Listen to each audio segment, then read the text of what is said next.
इसके पहले वीडियो में हमने मैट्रिक्स के बारे में जाना था। मैट्रिक्स होता क्या है, मैट्रिक्स का डिफिनेशन देखा था और मैट्रिक्स के बारे में रो और कॉलम जाना था। रो किसे कहते हैं, हॉरिजॉन्टल लाइन और कॉलम लाइन, दो लाइन के बारे में मैंने बताया था। जो हॉरिजॉन्टल लाइन होगा ये रो होगा और जो वर्टिकल लाइन होगा ये कॉलम होगा। ये पहले वीडियो में जान चुके हैं। ऑर्डर भी जान चुके हैं मैट्रिक्स के अंदर, मैट्रिक्स का जनरल फॉर्म भी जान चुके हैं। इस वीडियो में हम देखेंगे टाइप ऑफ मैट्रिसेस। मैट्रिक्स के क्या क्या टाइप होते हैं, टाइप ऑफ मैट्रिसेस। ओके, पहला टाइप होता है रो मैट्रिक्स। सेकंड नंबर पे आता है कॉलम मैट्रिक्स।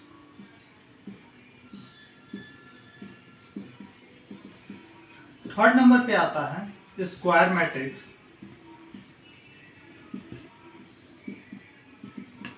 फोर्थ नंबर पे आता है डायगोनल मैट्रिक्स।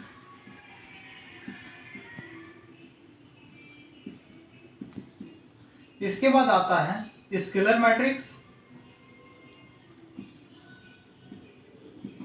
फिर आता है आइडेंटिटी मैट्रिक्स। Identity matrix. इसके बाद देख लेंगे एक और मैट्रिक्स होता है जीरो मैट्रिक्स। जीरो मैट्रिक्स और नल मैट्रिक्स। ये सब टाइप ऑफ मैट्रिसेस हैं। 7 टाइप होता है मैट्रिसेस के, ये टाइप ऑफ मैट्रिसेस हैं। एक एक करके मैट्रिक्स के बारे में हम जानेंगे। पहले जानेंगे रो मैट्रिक्स क्या होता है। A matrix is said to be row matrix which have only one row and any number of column। ऐसे मैट्रिक्स जिनके पास केवल एक रो हो और एनी नंबर ऑफ कॉलम हो, वो क्या होता है, रो मैट्रिक्स होता है। Only one row and any number of column. Okay, row matrix का जो एग्जांपल होगा, इसका एग्जांपल देख लेंगे। जैसे मैंने ए मैट्रिक्स लिया, ए बी सी डी।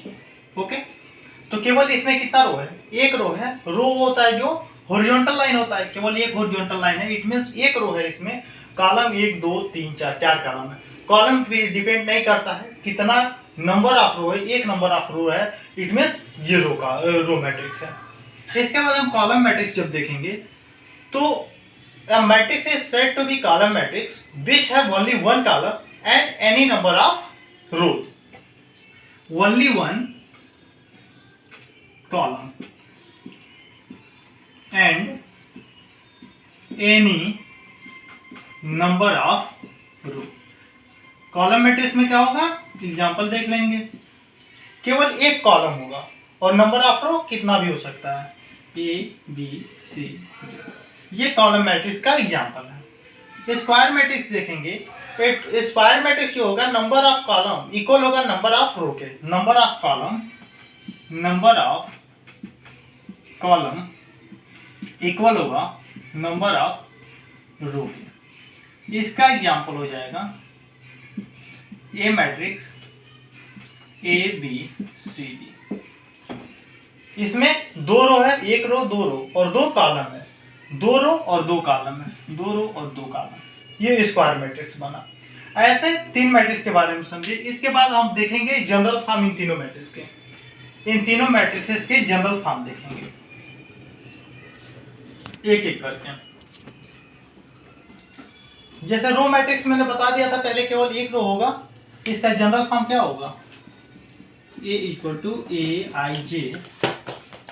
केवल एक रो है, इट मीन्स ऑर्डर यही तो पढ़ते थे हम, m बाई n। m क्या होता है, नंबर ऑफ रो।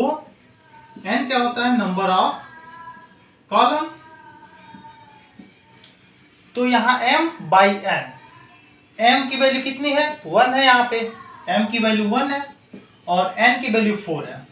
जब जनरल फॉर्म में लिखेंगे तो m की वैल्यू 1 तो रहेगा, लेकिन n की वैल्यू n इंटू n कर लेंगे। इट मीन्स ये रो जो होगा केवल एक रहेगा, लेकिन जो कॉलम है वो इंक्रीज करता रहेगा, कितना हो भी हो सकता है, इनफिनाइट तक जा सकता है। ओके, इसके बाद मैंने देखा था कॉलम मैट्रिक्स। कॉलम मैट्रिक्स का एग्जांपल ये लिया था, ए बी सी। ठीक, इसमें नंबर ऑफ रो कितना है 3, नंबर ऑफ कॉलम कितना है, नंबर ऑफ रो 3 और नंबर ऑफ कॉलम 1 है। इसका जब जनरल फॉर्म हम देखेंगे तो इसका general form A equal to Aij m cross 1 या m बाई 1।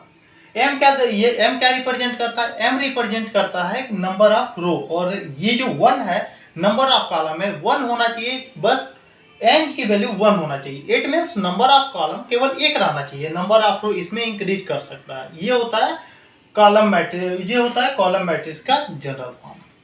स्क्वायर मैट्रिक्स का जनरल फॉर्म जब हम देखेंगे, स्क्वायर मैट्रिक्स का जब हम जनरल फॉर्म देखेंगे तो A इक्वल टू क्या होगा, Aij m बाई n। यहाँ m बाई m लिखे हम, यहाँ m बाई n रहता है, यहाँ m और n दोनों की वैल्यू इक्वल होगा, नंबर ऑफ रो और नंबर ऑफ कॉलम दोनों इक्वल होते हैं इन स्क्वायर मैट्रिक्स में। नंबर ऑफ रो इक्वल होता है नंबर ऑफ कॉलम के। ये क्या होता है, ये स्क्वायर मैट्रिक्स के अंदर होता है, इसलिए m इक्वल टू n, तो m इक्वल टू m ही लिख सकते हैं इसको, a equal to Aij m by n। Okay, फिर इसके नेक्स्ट वीडियो में हम देखेंगे और टाइप ऑफ मैट्रिसेस जो बच चुके हैं, डायगोनल, आइडेंटिटी, स्केलर्स।